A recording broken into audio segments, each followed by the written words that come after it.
माला एक बहुत ही सुंदर और पढ़ी लिखी अमीर घर की लड़की थी, लेकिन उसे एक बहुत ही गरीब घर के लड़के सूरज से प्यार हो जाता है। सूरज के गरीब होने के बाद भी माला सूरज से ही शादी करने का फैसला करती है और वह सूरज के पास जाकर उससे कहती है, देखो सूरज, मैं तुमसे बहुत प्यार करती हूँ और मैं शादी करूँगी तो सिर्फ तुमसे करूँगी, वरना मैं कभी शादी ही नहीं करूँगी। लेकिन माला, मैं तो एक गरीब घर का लड़का हूँ, क्या तुम मेरे घर में एडजस्ट कर पाओगी?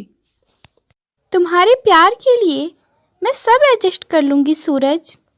माला के प्यार के आगे सूरज हार मान लेता है और उससे शादी करने के लिए तैयार हो जाता है। माला की माँ भी इस शादी के लिए मान जाती हैं और वह उन दोनों की शादी बहुत ही धूमधाम से कर देती हैं और वह माला की विदाई के समय उससे कहती हैं, बेटी, तुम और सूरज अगर मेरी बात मान लेते तो तुम दोनों मेरे पास ही रह जाते तो बड़ा अच्छा होता। लेकिन इस बात को सूरज नहीं मान रहा है माँ। हम वहाँ रहकर भी आपका बहुत ही अच्छे से ख्याल रखेंगे, आप बिल्कुल भी चिंता मत करिए। जिसके बाद माला अपने मायके से विदा होकर अपने ससुराल आती है, लेकिन यहाँ आकर वह देखती है कि उसका ससुराल तो एक झोपड़ी से ज्यादा कुछ नहीं है। यह सब कुछ देखकर माला सूरज से कहती है, सूरज, ये घर है या झोपड़ी? यार, ऐसी जगह पर कैसे रह पाते हो तुम? जैसे अब तुम यहाँ पर रहोगी, मेरा मतलब है अब तुम्हें भी यहाँ हमारे साथ ऐसे ही रहना पड़ेगा। जब तुम इस घर में रहने लगोगी ना, तब खुद ही समझ जाओगी। सूरज इतना कह ही रहा होता है कि तभी उसकी माँ शारदा देवी उसके पास आती हैं। बेटी, भले ही तुझे इस झोपड़ी में ठाट बाट ना मिले, लेकिन प्यार वो महलों से भी ज्यादा मिलेगा। सच माँ जी?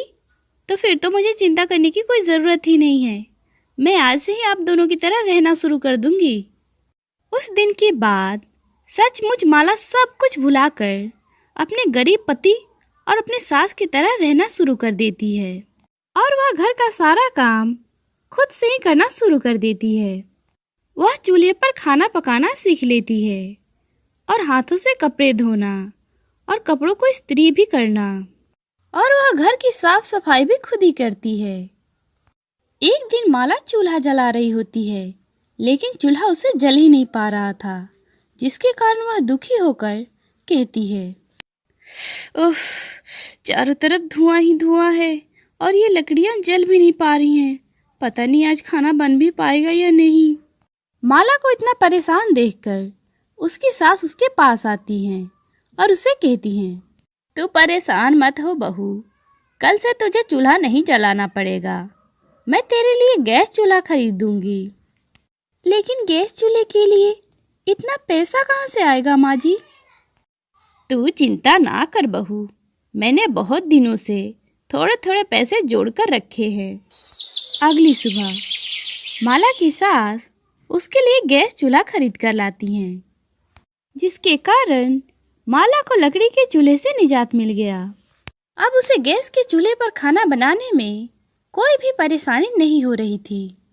लेकिन घर में गैस चूल्हे को देखकर सूरज अपनी माँ से कहता है, माँ, तुम्हारे पास इतने पैसे कहाँ से आए कि तुमने गैस चूल्हा खरीद दिया?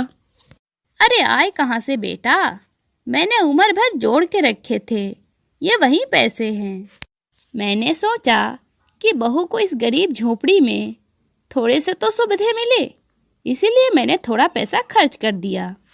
इतना कहकर शारदा देवी वहाँ से चली जाती हैं। फिर अगले दिन शारदा देवी देखती हैं कि माला हाथों से कपड़े धो रही है और वो कपड़े धोने में बहुत ही परेशान है। तब वह उसके लिए शहर से वॉशिंग मशीन खरीद कर लाती हैं। अपनी सास को वॉशिंग मशीन लाता देख माला उनसे कहती है, अरे, इस वॉशिंग मशीन की क्या ज़रूरत थी माँ जी? अरे ज़रूरत थी तभी तो मैं लेकर आई हूँ।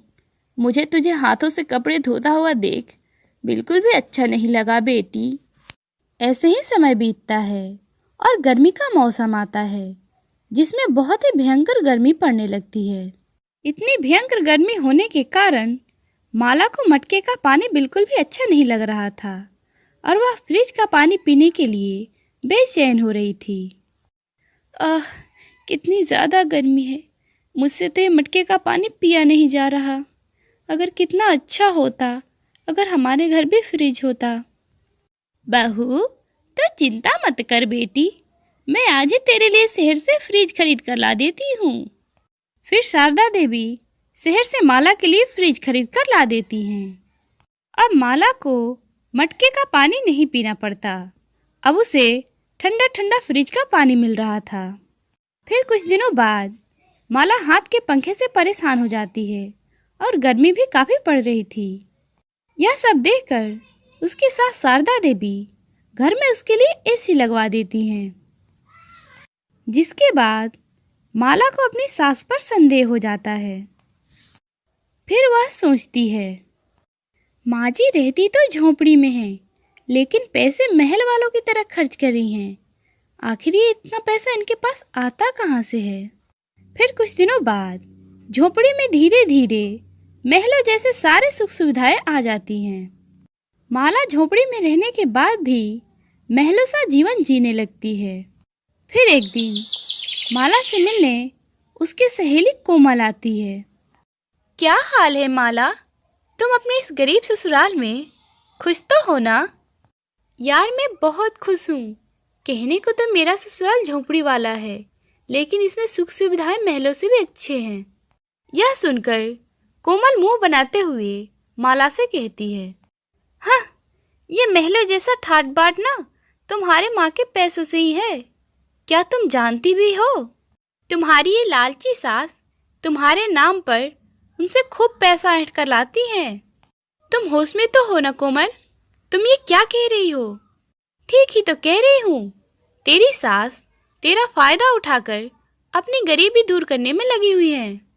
यह सब सुनकर माला बहुत ही दुखी हो जाती है और वह अपने सास के पास जाकर उनसे कहती है, माँ जी, आपने ऐसा क्यों किया?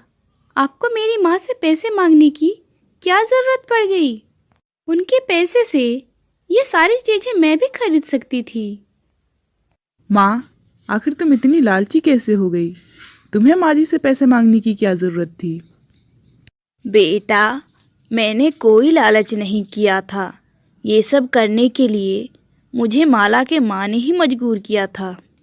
एक दिन माला की माँ ने मुझे बुलाया था और कहने लगी, अरे बहन जी, मेरी बातों का बुरा मत मानना, लेकिन मेरी बेटी को ऐसो आराम में रहने की आदत है।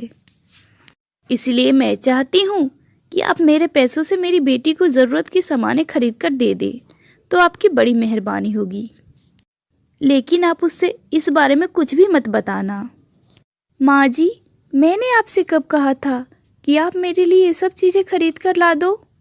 माँ ने जब सूरज से घर जमाई बनने के लिए कहा था, तब तो इन्होंने मना कर दिया। फिर ये लालच क्यों? क्या मैंने आपकी गरीबी को कुछ कहा? क्या आपसे मैंने कभी कुछ मांगा है? बताइए। माला, तुम ये कैसी बातें कर रही हो? क्या माँ ने जो बताया वो झूठ है? हाँ, माँ जी जो कह रही हैं वो झूठ है। अब आप मेरे साथ चलिए, आज से हम दोनों अपने माँ के घर रहेंगे। नहीं, मैं अपनी माँ को छोड़कर नहीं जा सकता। अगर तुम्हें जाना है तो तुम जा सकती हो। तो फिर ठीक है, मैं तो चली अपने माँ के घर। माँ जी, ये TV, cooler, fridge, AC, washing machine सब आपको मुबारक हो। मुझे नहीं पता था कि आपके ये संस्कार सिर्फ दिखावे के लिए हैं। मैं अब जा रही हूँ अपनी माँ के घर। इतना कहकर माला अपने माँ के घर चली जाती है। माला को देखकर उसकी माँ बहुत खुश होती है। वह खुशी से फूले नहीं समाती और वह माला से कहती है, बेटी, तू आ गई। मुझे तो पहले से ही पता था, लेकिन तू ही नादान थी। ये गरीब लोग अमीरों से सिर्फ पैसे ऐंठने के लिए रिश्ता बनाते हैं। अब तो तुमने सब कुछ अपनी आंखों से देख लिया ना। माँ, मुझे माफ़ कर दो, मुझसे बहुत बड़ी गलती हो गई। सूरज का घर छोड़ने के बाद माला हरदम खोई खोई सी रहने लगती है। उसका अब प्यार पर से विश्वास उठ गया था। ना ही वो कभी ढंग से खाना खा पाती है और ना ही चैन से रह पाती है। यह सब देखकर माला की माँ उससे कहती है, बेटी, ये सब क्या है? तुम उन गरीब लालची लोगों के लिए इतना परेशान क्यों रहती हो? माँ, पता नहीं हमारी खुशियों को किसकी नजर लग गई। जो मुझे पलकों पर बिठाकर रखते थे वो आज इतने खुदगर्ज कैसे बन गए? अरे बेटी, ये गरीब लोग होते ही ऐसे हैं, तुम इनके बारे में ज्यादा ना सोचो। माला की माँ माला को इतना कहकर उसे दिलासा दे देती हैं। ऐसे ही कुछ दिन बीत जाते हैं। फिर एक दिन अचानक ही माला की माँ की तबीयत बहुत ज़्यादा खराब हो जाती है। वो अस्पताल में भर्ती हो जाती हैं। फिर उन्हें अपने किए हुए गलती पर बहुत ही पछतावा होने लगता है। तेरे ससुराल वाले बहुत अच्छे हैं, उनसे वो सब करने के लिए मैंने ही कहा था और मैंने तुझसे झूठ बोला। मुझे माफ़ कर दे बेटी।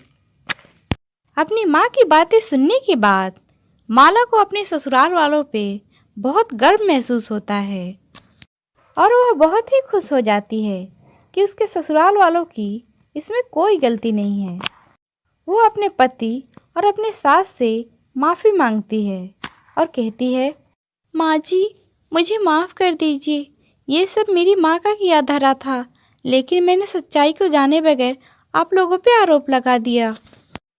माला की बातें सुनने के बाद वो लोग उसे माफ़ कर देते हैं और फिर सब मिलकर खुशी खुशी रहने लगते हैं।